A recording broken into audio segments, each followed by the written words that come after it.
things are not okay. We should be able to admit it.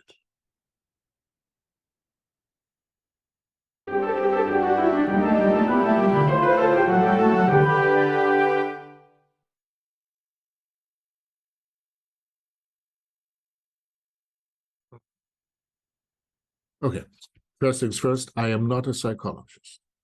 I'm a cultural and political theorist. I study the world and derive insight about how it works and what is going on from a variety of sources and try to explain it with the use of theory. That's what I do.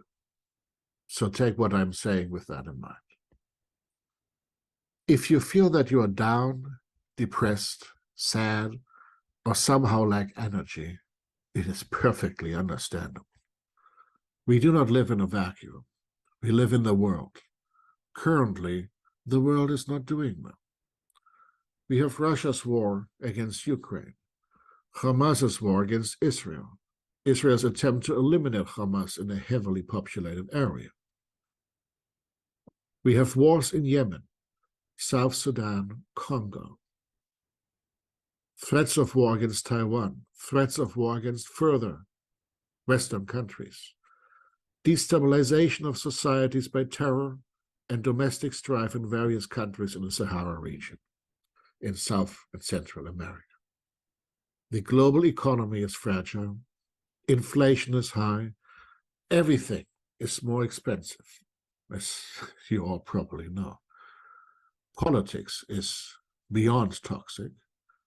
And then there's climate change, and by the way, COVID is not over yet either. To make things worse, Matthew Perry just died.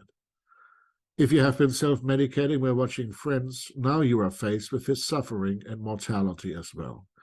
If he couldn't make it, he who made Friends what it was, who turned his own pain into something beautiful and uplifting.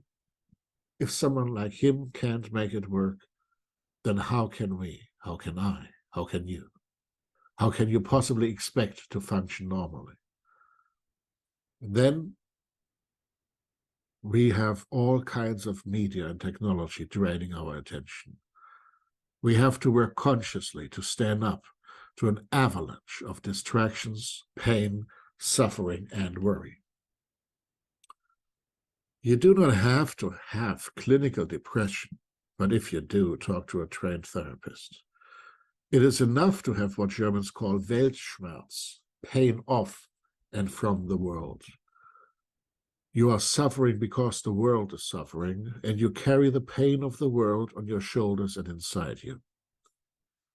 This is not merely a psychological problem. It is a cultural and philosophical problem. Could say Weltschmerz is the human condition. Accept it. Limit your media intake, but without losing agency. Engage with people. Engage with the world in a non-toxic way. Find joy. Seek it out. Take care of yourself. Like it says in an airplane, put your own oxygen mask on before helping others. Don't feel bad if you need some self-care. Eventually, if you feel up to it, try to become part of the solution. Try to make the world better in the era you're in. Don't withdraw from society, from political engagement, without feeding the negativity. As to media consumption, do not fall into the trap to distrust what populists call mainstream media. Think critically, keep an open mind, but without your brain falling out. As space engineer James Oberg once said, engage in nature because we are natural beings.